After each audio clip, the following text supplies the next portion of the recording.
À la recherche du jardin d'Éden, chapitre 15. Le lieu où ciel et terre se rejoignent. Fin du XIXe siècle. Nippur, sud de l'Irak. Derrière l'appel du lointain muezzin, le bruit incessant des pioches frappant le sol caillouteux emplissait l'air brûlant et saturé de poussière. Des ouvriers arabes, la tête enveloppée de coiffures colorées, s'escrimaient sous le soleil blanc, à retirer saletés et gravats de profondes tranchées rectangulaires taillées dans le sol antique. D'heure en heure, de nouvelles trouvailles avivaient le désir de creuser plus profond.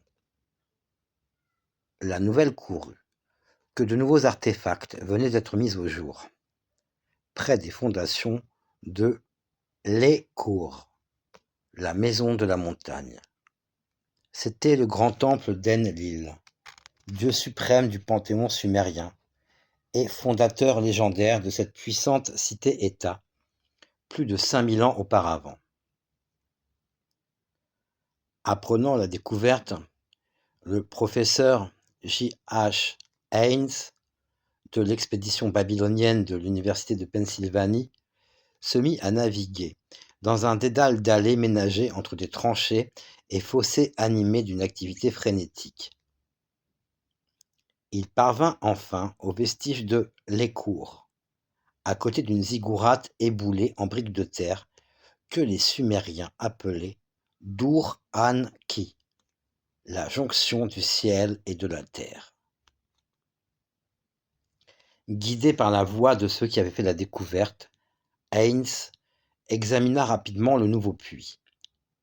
Il y vit 8 fragments d'un cylindre d'argile portant clairement, malgré un effacement partiel, des inscriptions cunéiformes. Sa localisation dans les ruines de l'E-Kour suggérait fortement que c'était un saint livre de fondation déposé après des réparations effectuées sous le règne de Naram-Sin, 2254-2218 avant Jésus-Christ, ou de son successeur Shar-Kali-Sharé, 2217 à 2193 avant Jésus-Christ, et les 2 derniers rois d'Akkad, dynastie royale d'origine sémitique qui dirigea Sumer sans partage pendant 141 ans dans la deuxième moitié du 3e millénaire avant Jésus-Christ. Le docteur Haynes ne devait jamais réaliser l'importance immense de ce livre de fondation et des inscriptions extraordinaires figurant sur d'autres tablettes d'argile, d'une ancienneté équivalente, trouvées par son équipe aux abords de l'E-Kour. Le professeur H.V. Hilprecht, archéologue en chef de l'expédition babylonienne, emporta au musée de l'université de Philadelphie, parmi de multiples trésors jugés plus précieux, le cylindre cassé et les tablettes gravées. Ils ne furent jamais retirés de leur emballage et furent relégués au sous-sol du musée jusqu'à la 2e décennie du XXe siècle, époque où les redécouvrit George Aaron Barton, professeur au Bryn Mawr College de Philadelphie. Connaissant les travaux de Haynes et Hilprecht, Barton décida de traduire le cylindre de fondation de l'E-Kour qu'il trouva éparpillé dans 3 caisses différentes. Après avoir peiné de longues heures, Barton finit par s'enflammer pour ces inscriptions rédigées uniquement en sumérien et disposées en 19 colonnes sur les 8 fragments, représentant selon lui les plus anciens textes connus de Sumer, voire les plus anciens au monde. Nombre de dieux anciens y apparaissaient, comme Enlil, Enki, le dieu des eaux profondes, ou encore une déesse du serpent peu connue et nommée Syr. Cela semblait être un autre nom de Ninlil, Ninkarsag, l'épouse d'Enlil, et Barton en déduisit que Nippur avait été un centre culturel de cette ancienne déesse du serpent. En revanche, certaines des autres tablettes lui parurent plus banales. Une version du mythe créationniste sumérien, des hymnes et éloges sur des rois déifiés ou des divinités locales, mais guère plus. Malgré son enthousiasme initial pour le cylindre d'argile, Barton conclut que les tablettes de Nippur qu'il avait traduites présentaient ce mélange familier de religion et de magie qui caractérise la pensée babylonienne, voire l'expression religieuse de la démocratie. Son travail achevé, Barton abandonna les textes de Nippur, qui furent publiés en 1918 par Yale University Press sous le titre austère Inscriptions babyloniennes diverses. On en resta là pendant 60 ans. Puis, dans les années 1970, un exemplaire du livre désormais très rare de Barton tomba dans les mains d'un ex-géologue nommé Christian O'Brien, qui avait étudié les sciences naturelles à Cambridge et avait travaillé en Iran pendant des années pour l'Anglo-Iranian Oil Company, devenue depuis British Petroleum. Il lisait également l'écriture cunéiforme et un simple survol lui fit voir que Barton avait commis de nombreuses erreurs d'interprétation par rapport au contenu réel du cylindre de fondation et des 8 tablettes publiées sur 10. Cela l'incita à les retraduire, et ce qu'il découvrit le médusa. Au fur et à mesure des tablettes, un puzzle se reconstituait lentement. Une grande partie des textes semblait relater l'histoire d'une race d'êtres divins, appelée Ananaj ou Anunnaki.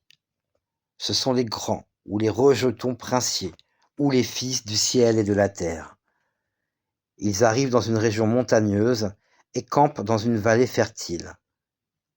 Cet établissement, ils l'appellent Edin, qui signifie en akkadien plateau ou steppe, et aussi Garsag ou Karsag, mot signifiant d'après O'Brien enclos principal ou enclos élevé.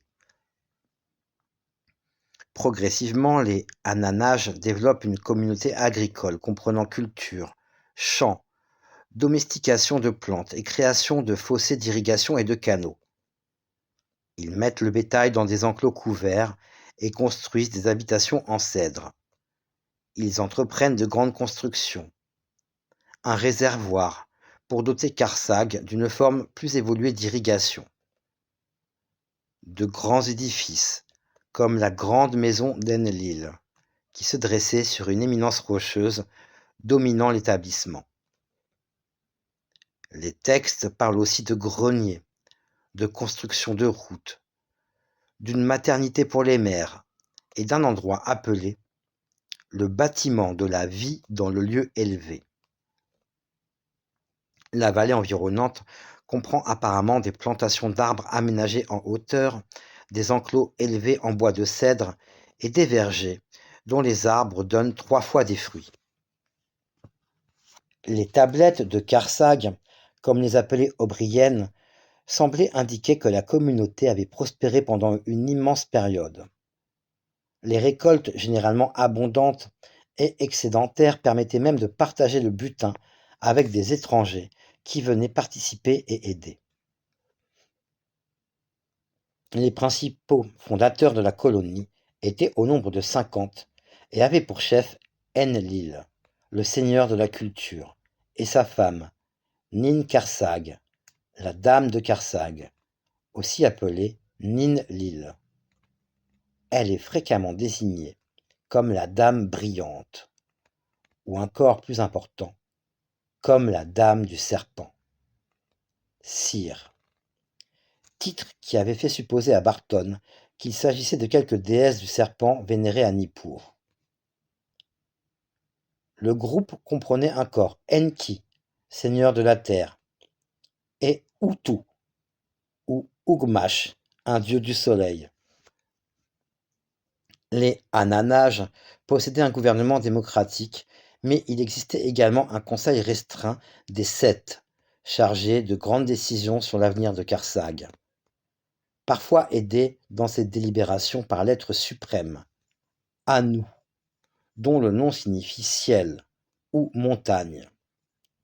Les situations et événements survenus dans la communauté sont parfois décrits avec un certain détail. À propos d'une grande épidémie ayant frappé Karsag, par exemple. Les jarres de pierre étaient comprimées par le grain. Autrement dit, la récolte avait été bonne. La dame du serpent se hâta vers le grand sanctuaire. Dans sa maison, son mari, le seigneur Enlil, était frappé par la maladie.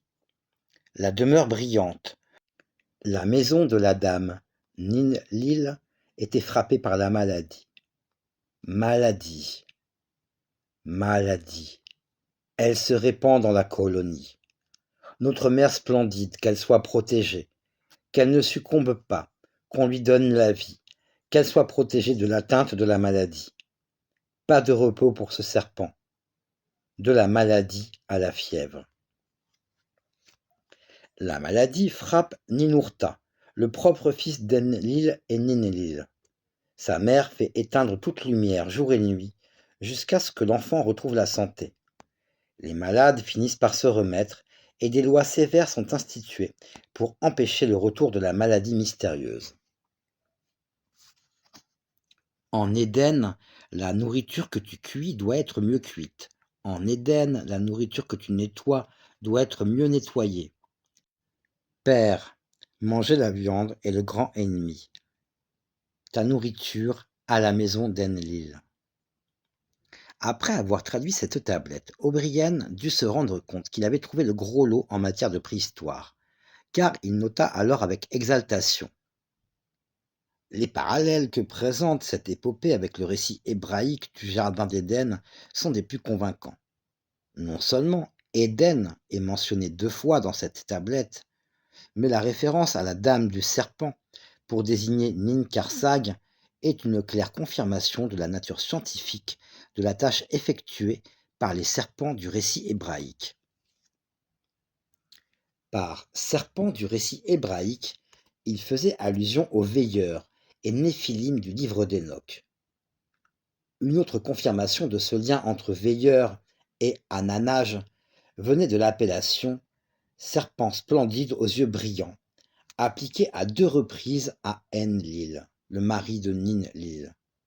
Une expression qui rappelait les vivantes descriptions des veilleurs fournies par la littérature énochienne et de la mer morte, le testament d'Amram notamment. O'Brien avait-il mis au jour un récit sur les veilleurs de l'Éden? La chute de Karsag. Les tablettes suivantes parlaient d'un hiver au froid mordant, comme jamais n'en avait connu Karsag. Les Hananages réussirent un temps à résister aux conditions quasi polaires, mais d'autres cataclysmes se préparaient. Ce fut d'abord un grand orage, puis des inondations, de neige et de glace fondue sans doute, amenèrent de nouvelles destructions. On installa alors un collecteur d'eau pluviale reliant le sommet des montagnes aux abords des plantations. Ce système fut efficace quelque temps et maintint les flots montant à l'écart. Puis vint un hiver encore plus sévère, et ce fut la goutte d'eau en trop. Un froid démoniaque remplit la terre, l'orage l'assombrit. Chez les petits ménages du seigneur Enlil, il y avait des gens malheureux. La maison du destin fut recouverte, la maison du seigneur Enlil disparut sous la neige. Les 4 murs protégeaient le seigneur du froid furieux. Le sort du grenier reposait sur ces murs épais. Il fut préservé du désastre, de la puissance des eaux pluviales. L'inondation ne détruisit pas le bétail. Vêtements chauds, vie en communauté et bonne humeur aidaient les derniers Hananages à se maintenir en vie. Les feux grondaient dans d'énormes cheminées, et il paraissait possible de survivre à ce long hiver quand un autre désastre frappa. Il semble que les viticulteurs aient décidé d'ouvrir les vannes du réservoir afin d'irriguer le matin et la nuit. Mais le flot ferme et profond fut destructeur. Dans la nuit, bien des robustes maisons établies par le seigneur furent inondées. Ce qui arriva ensuite restera peut-être à jamais ignoré, car le reste de la tablette concernée était trop endommagé pour être traduit. L'avant-dernière tablette parle de dévastation encore plus grande, due essentiellement aux orages, bien qu'il soit aussi question de la foudre qui aurait détruit la maison brillante du seigneur Enlil et de ténèbres persistantes. Les ténèbres planaient sur les montagnes hostiles, et chèvres et moutons bêlaient dans le pays ténébreux.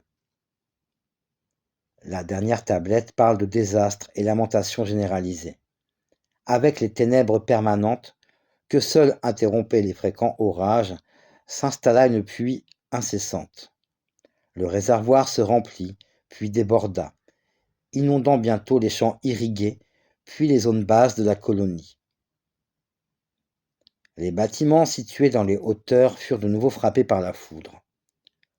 Enlil et Ninlil, et sans doute d'autres Ananages, tentèrent de limiter les dégâts subis par ce qui restait de Karsag. Mais la fin approchait.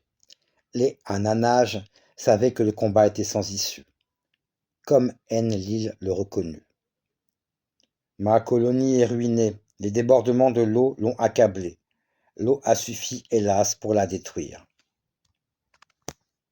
La dévastation massive causée par cette période de turbulence climatique avait mené l'établissement idyllique de Karsag à sa perte. O'Brien en vint à penser que cette débâcle avait provoqué une dispersion importante de population qui ouvrit la voie à la fondation des cités-États de Mésopotamie vers 5500 avant Jésus-Christ. De ces hommes-dieux d'un autre âge serait venue la première civilisation du Proche-Orient, sous la forme d'un certain nombre de cités-États, peuplées de races indigènes, mais administrées par les descendants directs des Ananages, les serpents aux yeux brillants. Elles auraient conservé le souvenir de la colonie de Karsag et en auraient couché l'histoire sur des tablettes d'argile déposées dans les cours par les prêtres acadiens sous le règne de Naram-Sin ou de Shar-Kali-Shahri. Voilà l'histoire ahurissante que présenta en 1985 Christian O'Brien dans le livre qu'il écrivit avec sa femme Barbara, The Genius of the Few. Le livre ne plut malheureusement ni à Dieu ni au diable, boudé par le monde académique comme par les amateurs de mystères anciens, et n'eut pas le succès populaire qu'il méritait indiscutablement. Tous les exemplaires disparurent rapidement, mais l'un d'eux atterrit par chance dans une librairie de livres d'occasion à Maldon, dans l'Essex, où mon collègue Richard Ward le trouva en 1992 sur une étagère consacrée à l'archéologie. O'Brien avait-il raison? Richard et moi-même eûmes vite reconnu le caractère explosif de la théorie proposée dans The Genius of the Few. Si la traduction d'O'Brien était correcte, c'était la preuve la plus convaincante qu'on eût de la réalité de l'Éden et de l'existence d'une culture hautement évoluée ayant vécu au temps préhistorique dans une région montagneuse du Proche-Orient. O'Brien avait identifié les serpents aux yeux brillants de ses textes aux veilleurs du livre d'Enoch et estimé qu'on pouvait identifier Karsag avec les 7 cieux visités par le patriarche Enoch. Plus importante encore était la référence au conseil des 7 Ananages qui se réunissaient pour les grandes décisions concernant l'établissement de Karsag. Ces 7 conseillers ou 7 sages étaient renommés dans les mythes et légendes sumériens. En outre, des écrits assyriens datant du règne d'Assurbanipal, 668 à 627 avant Jésus-Christ, mentionnent les 7 Ananages ou Anunnaki, et dans la foulée, les dieux étrangers d'Assara Mazash, ce qui renvoie clairement au dieu iranien Ahura Mazda et au 6 Amesha-Spentas, et suggère que ces deux groupes d'êtres divins ne faisaient qu'un. Dès lors, cela signifiait que le conseil des 7 Ananages était certainement l'origine non seulement des Amesha-Spentas, mais aussi des 7 archanges de la tradition judéo-chrétienne que le livre d'Enoch présente, on s'en souvient, comme les chefs des veilleurs restés fidèles au ciel à l'époque de la chute. Les tablettes de Karsag ne disent rien d'une chute des Ananages, mais rien ne permet non plus de supposer que les textes trouvés soient complets. D'autres textes sumériens parlent d'ailleurs des Ananages et éclairent le sujet bien davantage. Il semble qu'à l'origine, les Ananages étaient seulement des dieux du ciel d'Anu. Ce n'est qu'ensuite que deux camps distincts se seraient formés. Les dieux du ciel et ceux de qui? La terre. Des chiffres sont même donnés. Il y avait 300 Ananages au ciel sous les ordres du dieu Anu et 600 dans la terre sous les ordres du dieu des enfers, Nergal. Cette information prouvait-elle, comme le pensait O'Brien, que la colonie originelle de Karsag s'était scindée et qu'un groupe d'Ananages rebelles, refusant l'isolement des montagnes, avait décidé de vivre avec les humains dans les plaines de l'Irak ancien? Était-ce la même histoire que celle de la chute des 200 veilleurs rebelles relatée par le livre d'Enoch? De fait, il existe dans la mythologie sumérienne divers récits étranges qui racontent que les Ananages circulaient jadis parmi les humains. Il est dit par exemple qu'ils conçurent et posèrent les fondations de l'ancienne cité sumérienne de Kish. Ils furent également mis au travail pour aider à construire le temple de la cité de Girsu. D'après un autre mythe, ils reçurent une cité comme endroit où résider.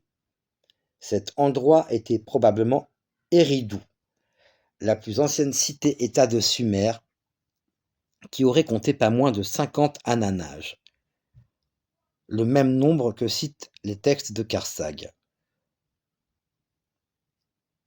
Les fouilles ont révélé qu'Eridu fut fondée vers 5500 avant Jésus-Christ, ou avant, date proposée par O'Brien pour la débâcle de Karsag.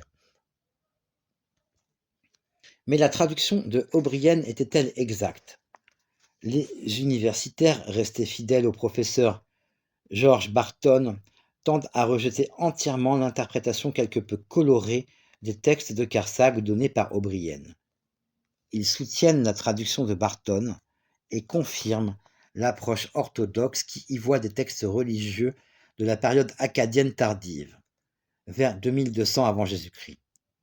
Ils soulignent en outre que les mythes créationnistes contenus dans les tablettes sont conceptuels et que les références à Enlil et à sa maison de la montagne renvoient à son temple de Nippur et non à un établissement de Dieu ayant existé en montagne au temps préhistorique. Ce que disait O'Brien ne serait donc qu'un amas d'absurdités, arrangé avec les livres sur les anciens astronautes ou sur l'Atlantide. L'affaire en était là. Une partie de moi-même inclinait à suivre ce raisonnement. J'essaie de m'en tenir, en matière d'histoire ancienne, à des vues académiques et terre-à-terre, car je sais qu'on ne s'attire que dérision et mépris en s'écartant trop des sentiers battus, que l'on ait tort ou raison. Mais O'Brien n'était pas un théoricien des anciens astronautes. Ses arguments contre l'interprétation orthodoxe des textes étaient réellement convaincants. Il montrait certes quelques emballements dans sa conviction que les tablettes de Karsag étaient autre chose que d'anciens textes religieux sumériens, mais sa traduction avait beaucoup plus de sens que celle de Barton, et j'allais m'appuyer dessus pour avancer dans ma propre recherche. À la recherche de Karsag. Tout indiquait que Karsag se situait dans une région de haute montagne, si haute même que certains arbres ne pouvaient cultiver. Rien donc qui ressemblât aux plaines arides des environs de Nippur. Où pouvait se trouver cet établissement d'altitude? Et j'ai étudié la question en analysant divers textes mésopotamiens anciens et découvrit des indices étayant fortement l'existence de cette retraite des dieux. Les Akkadiens du IIIe millénaire avant Jésus-Christ, par exemple, pensaient apparemment que Karsag, ou Karsag Koura, comme on l'appelait aussi, était une montagne sacrée située au nord, juste au-dessus de la limite nord de leur pays. Elle symbolisait pour eux le berceau de leur race et se situait dans une sorte de version primordiale d'Akkad. C'est aussi là que se trouvaient les 4 fleuves, exact parallèle avec le concept hébraïque des 4 fleuves du paradis. Au-delà de Karsag Koura, s'étendait le pays d'Arali, très riche en or et habité par les dieux et les esprits bénis. Les mythes akkadiens mêlaient ainsi la description hébraïque du paradis et le contenu des tablettes de Karsag, ce qui redonnait du poids à la traduction de O'Brien. Où était donc le domaine mythique des dieux? La réponse ne faisait aucun doute. Juste au nord de Akkad, autrement dit, dans les montagnes du Kurdistan. Les Assyriens tardifs du premier millénaire avant Jésus-Christ, qui adoptèrent un grand nombre de mythes et légendes akkadiens, associaient les tribunaux célestes de Karsag Koura à la montagne d'argent, allusion à la chaîne du Taurus située dans le Kurdistan turc, à l'ouest du lac Van, que les Akkadiens appelaient la montagne d'argent. Un domaine des dieux similaire apparaît dans l'œuvre littéraire la plus célèbre de la Mésopotamie, l'épopée de Gilgamesh. Le héros Gilgamesh. Ce héros sumérien fut probablement un personnage historique. Selon toute vraisemblance, un roi qui régna sur la cité-État de Uruk, centre de l'Irak, dans la première moitié du IIIe millénaire avant Jésus-Christ. Les textes disent que c'était un Lilou, un homme aux attributs de démon, et qu'il était vénéré comme un dieu dans divers sanctuaires. À Uruk, par exemple, il est dit qu'il fut adopté comme dieu personnel par le roi Utu-Égal, vers 2120 avant Jésus-Christ, puis par ses successeurs immédiats, les souverains de Our, cité-État du Bas-Irak, entre 2112 et 2004 avant Jésus-Christ. C'est probablement de cette époque que datent les premiers poèmes narrant les exploits de Gilgamesh, car plusieurs versions de l'épopée remontent à la première moitié du second millénaire avant Jésus-Christ. L'un de ces poèmes s'intitule Gilgamesh et Uwawa, ou Gilgamesh et la forêt de cèdres.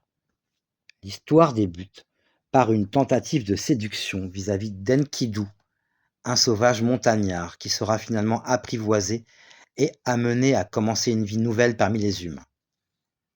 Enkidu se fait à sa nouvelle vie, mais y perd force et courage, et Gilgamesh lui suggère alors d'aller avec lui dans les montagnes, trouver et tuer un monstre nommé Uwawa, ou Umbaba, créature étrange postée par Enlil pour garder une grande forêt de cèdres.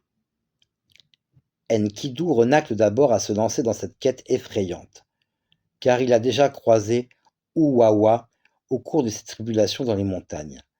Mais Gilgamesh insiste et il finit par accepter. Uwawa est dépeint comme un géant protégé par 7 couches de rayonnement, doté d'un visage hideux, de longs cheveux, d'une moustache et de pattes de lion en guise de main. Les deux héros finissent par le débusquer, mais épargnent d'abord sa vie. Puis, au cours d'un accès de rage, Enkidu abat Uwawa. La partie intéressante du poème, intitulée Le voyage dans la forêt, est celle où Gilgamesh et Enkidu approchent pour la première fois de la forêt de cèdres qui s'étend devant eux sur 10 000 lieues dans chaque direction. Le texte précise: Ensemble, ils descendirent dans la forêt et arrivèrent à la montagne verte. Ils restèrent là immobiles, muets. Ils restaient immobiles en regardant la forêt, la montagne de cèdres, la résidence des dieux. L'énormité du cèdre s'élevait devant la montagne. Son ombre était immense, pleinement confortable. Sur la montagne et dans les clairières, verdoyaient les taillis. Qu'était cette résidence des dieux? Le texte semble dire que c'était la montagne verte qui se dressait dans la grande forêt. L'énorme cèdre devant la montagne semble avoir une signification propre dans le récit. Des arbres solitaires de ce genre, généralement immenses, se rencontrent dans les mythologies du monde entier et représentent le point où se rejoignent le ciel et la terre. Dans les traités de mythologie, on les appelle Axis Mundi, l'axe cosmique, et on les associe presque invariablement à des thèmes récurrents comme la montagne sacrée et la source qui dispense au monde son eau. Les premières lignes d'une tablette décrivent Karsag comme le lieu où ciel et terre se rejoignaient, confirmant son rôle d'axe cosmique. C'était indiscutablement aussi la résidence des dieux, car Enlil, Enki, Ninlil, Ninurta et Utu étaient 5 des plus importantes divinités du panthéon sumérien. Où était exactement la grande forêt de cèdres des dieux? Le texte des versions les plus anciennes de l'épopée de Gilgamesh, écrite en sumérien, est on ne peut plus clair. Dans les monts Zagros du Kurdistan. Les versions ultérieures, rédigées à l'époque assyrienne, situent la forêt au Liban, ce qui est presque certainement une erreur. Les recherches paléoclimatiques ont montré qu'après la fin du dernier âge glaciaire, vers 8500 avant Jésus-Christ, de telles forêts remplacèrent la toundra et les herbages qui couvraient les basses vallées des montagnes kurdes.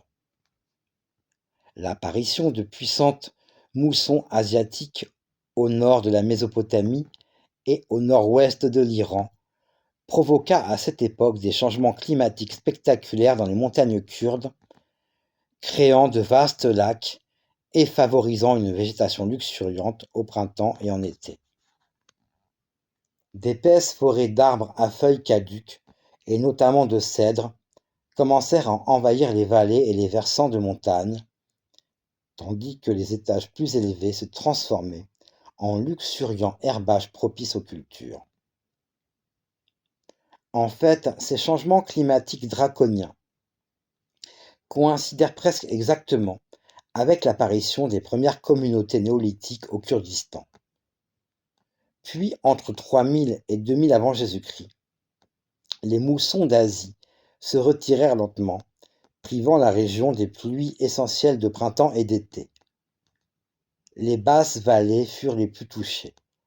La diversité végétale diminua et les basses régions avoisinantes se desséchèrent lentement, un processus qui se poursuit toujours.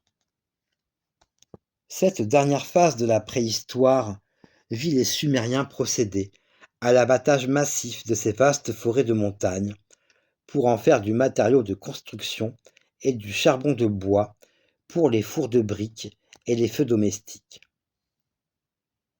Le résultat en fut la disparition des forêts de cèdres du Zagros dès le début du premier millénaire avant Jésus-Christ, source d'énormes dommages écologiques à la région et aussi d'erreurs géographiques grossières dans les versions ultérieures de l'épopée de Gilgamesh, comme dans beaucoup de mythes et légendes de ce temps. Les rédacteurs de ces textes vivant à une époque où même leurs ancêtres éloignés n'avaient plus souvenance des forêts de cèdres aux Zagros, finirent par associer celles-ci aux forêts bien plus connues du massif de l'Anti-Liban, comme l'observe l'expert kurde Mehrdad Izadi. Certains érudits modernes, constatant les divergences géographiques mais déconcertés par l'absence de peuplement de cèdres aux Zagros, en sont venus à interpréter les mots de l'épopée de Gilgamesh comme voulant dire forêt de pins plutôt que forêt de cèdres. L'argument du mont Hermon. L'existence de forêts de cèdres dans le Zagros kurde est un des points majeurs sur lesquels achoppe l'interprétation des tablettes de Karsag par O'Brien. S'appuyant sur des éléments paléoclimatiques quasi identiques, il conclut que les forêts de cèdres du Liban dataient de la même période post-glaciaire, vers 8000 avant Jésus-Christ selon son calcul, et en conclut que l'établissement de Karsag devait se situer à cette époque dans la chaîne de l'Anti-Liban, allant jusqu'à avancer la date de 8197 avant Jésus-Christ pour sa fondation. Il en tira argument pour affirmer que Karsag était un autre nom de l'établissement appelé Éden ou ciel dans le livre d'Enoch, au motif que celui-ci se situait au voisinage du mont Hermon qui se trouve dans l'Anti-Liban. Curieux détail, cèdre se dit en akkadien Erenu ou Erin, équivalent phonétique de Irin, qui désigne en hébreu les veilleurs. Le mot arbre est synonyme de veilleur dans la littérature énochienne. Les rois mythiques du Shahnameh étaient identifiés au cyprès. Ces liens étymologiques entre les veilleurs et les cèdres ne pouvaient être une simple coïncidence. Comme il est clairement prouvé que les forêts de cèdres existèrent jadis dans le Zagros, il apparaît bien plus probable que Karsag se soit situé dans cette région ou dans le Taurus oriental, et non dans le lointain Liban. Confirmation en est bizarrement donnée par O'Brien lui-même, qui, après avoir récapitulé les éléments géographiques présents dans les tablettes de Karsag, reconnaissait. Cela rappelle fortement les monts Zagros du Louristan et du Kurdistan, au nord de Sumer, sur le flanc nord-est du croissant fertile. Mais ces montagnes sont aujourd'hui couvertes de chênes et n'ont jamais porté de cèdres. Il ne nous reste donc que la lointaine extrémité nord-ouest du croissant fertile, où se trouve le Liban. Non seulement ceci est faux, mais l'idée que l'Éden, le ciel, Karsag, se serait situé dans l'Anti-Liban est battue en brèche par la Genèse 2.8 qui affirme que Dieu planta un jardin à l'est en Éden. Et l'on ne peut dire que le mont Hermon soit à l'est de quoi que ce soit, sauf de la vieille cité de Sidon sur la côte méditerranéenne. Malgré ces erreurs de O'Brien, on ne saurait surestimer l'importance de sa traduction des tablettes de Karsag, qui révéla peut-être au monde le plus ancien témoignage sur le ciel. Cette tradition avait-elle laissé d'autres traces que les tablettes de Karsag, et celles-ci menaient-elles aux montagnes du Kurdistan? À la recherche de Dilmun. Éden et Karsag ne sont pas les seuls noms par lesquels les cultures sumériennes et akkadiennes désignaient la résidence des dieux. Certaines légendes parlent d'un paradis mythique appelé Dilmun ou Tilmun, résidence du dieu Enki et de sa femme, qui avait instauré un âge sans péché de bonheur complet, où les animaux vivaient dans la paix et l'harmonie, où l'homme n'avait pas de rival et rendait grâce en une langue unique au dieu Enlil.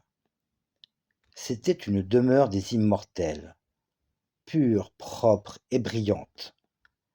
La mort, la maladie et le chagrin y était inconnu, et quelques mortels y menaient la vie d'un dieu. Mot qui rappelle l'Eryana Vaeja, le royaume des immortels, des mythes et légendes iraniens, ainsi que l'Éden de la tradition hébraïque. Il existe des preuves solides que Dilmun désignait un État insulaire établi à Bahreïn, dans le golfe Persique, par le roi Sargon d'Akkad, de 1334 à 2279 avant Jésus-Christ. Mais d'autres preuves suggèrent tout aussi clairement qu'il s'agissait d'un royaume mythique. On trouve par exemple l'expression « la montagne de Dilmun », le lieu où le soleil se lève. Or, on ne trouve pas de telle montagne à Bahreïn, et l'on ne saurait dire que l'île soit au Levant par rapport à l'Irak, ce qui nous assure qu'il devait exister deux Dilmun. Où était ce Dilmun mythique? La réponse me fut donnée fortuitement, alors que je feuilletais le livre The Kurds, A Concise Handbook, livre magistral publié en 1992 par Mehrdad Izadi. Je tombais sur un passage parlant de la dynastie royale kurde des Daylamites, fondateurs au Moyen-Âge de plusieurs royaumes du Moyen-Orient, dont le plus fameux fut celui des Bouwayides ou Bouyides, qui régnèrent entre 932 et 1032. Ayant réussi à s'emparer de l'important califat de Bagdad, les Daylamites poussèrent leur avantage et fondèrent un empire kurde, s'étendant de l'Asie mineure aux rives de l'océan Indien.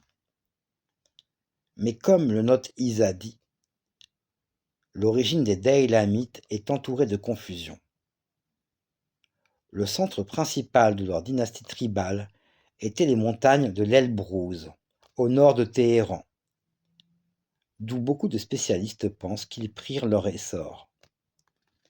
Mais si l'on remonte au temps préislamique, et notamment au règne des rois parthes de la Perse, du IIIe siècle avant Jésus-Christ au IIIe siècle après Jésus-Christ, un tableau différent se fait jour, car leur véritable patrie était une région du nord-ouest du Kurdistan, nommée Dilaman ou Daylaman, où vivent encore leurs descendants actuels, les Kurdes d'Imila.